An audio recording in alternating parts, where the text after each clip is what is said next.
Perdana Menteri Australia Anthony Albanese merasa tidak puas dengan penjelasan Israel atas pembunuhan 7 pekerja bantuan di Gaza. Diketahui salah satu korban yakni Zomi Francom adalah warga Australia yang bekerja di World Central Kitchen. Dalam konferensi pers di Sydney pada Kamis 4 April 2024, Albanese menyebut kematian Francom tak hanya membawa duka bagi keluarga, namun juga Australia. Ia pun menuntut Israel melakukan penyelidikan atas pembunuhan ini dan melaporkannya ke publik secepat mungkin. Sebelumnya, Perdana Menteri Israel Benjamin Netanyahu mengatakan tewasnya 7 pekerja bantuan di Gaza merupakan tragedi yang tidak disengaja. Menurutnya, insiden semacam ini memang wajar terjadi dalam sebuah peperangan.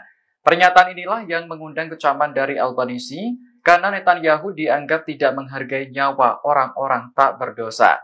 Adapun serangan mematikan itu diluncurkan Israel pada Senin 1 April menargetkan kendaraan World Central Kitchen. Sebanyak 7 pekerja tewas termasuk warga negara Inggris, Polandia, hingga Amerika, Kanada. What we know is that there have been too many innocent lives lost in Gaza. It shouldn't be the case that innocent Palestinians or people assisting them are made to pay the price for the actions of the terrorist group Hamas. I feel very strongly about this. Australia has called for a humanitarian ceasefire. We have voted that way at the United Nations.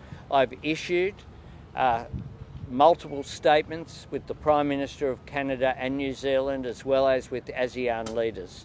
From the very beginning, we have said that every innocent life matters, whether it's Palestinian or Israeli. And now we're seeing an innocent Australian assisting her fellow humanity lose her life in this tragedy. Militer Israel telah menghentikan cuti pulang bagi semua pasukan tempur pada Kamis 4 April 2024. Keputusan ini diambil menyusul kemungkinan eskalasi perang setelah Jenderal Iran terbunuh di Suriah. Dalam sebuah pernyataan, militer Israel mengatakan bahwa pihaknya sedang memantau situasi konflik. Jika sewaktu-waktu terjadi serangan tak terduga, pasukan tempur yang batal cuti dapat dikerahkan. Sebelumnya, pada Senin 1 April kemarin, Israel meluncurkan serangan ke Suriah menargetkan gedung konsulat Iran. 7 orang dilaporkan tewas akibat serangan itu, termasuk Jenderal Mohammad Reza Zahedi. Kematiannya mengundang amarah dari pemerintah Iran dan militan Hizbullah. Pasalnya, Zahedi merupakan komandan pasukan Quds di Lebanon dan Suriah. Iran dan Hizbullah pun bersumpah akan membalas dendam hingga Israel benar-benar menyesal. Ancaman inilah yang diduga membuat Israel siaga untuk mewaspadai kemungkinan serangan balik. Pasukan pertahanan Israel telah memblokir sejumlah sinyal untuk navigasi termasuk GPS pada Kamis 4 April 2024. Pemblokiran ini diharapkan dapat melemahkan kemampuan Iran jika seandainya meluncurkan serangan balas dendam terhadap Israel. Dilansir Al-Mayadin, sejumlah warga di Tel Aviv melaporkan gangguan navigasi ketika mereka berkendara. Aplikasi pada ponsel menunjukkan bahwa posisi mereka sedang berada di Beirut, Lebanon. Gangguan semacam ini sebelumnya telah banyak dilaporkan di Israel Utara dan daerah dekat Gaza. Namun sangat jarang terjadi di Israel Tengah seperti Tel Aviv. Dengan adanya gangguan navigasi ini, Israel berharap dapat menghambat efektivitas rudal balistik maupun drone musuh. Sebelumnya, pada Senin 1 April kemarin, Israel menyerang gedung konsulat Iran yang terletak di Suriah.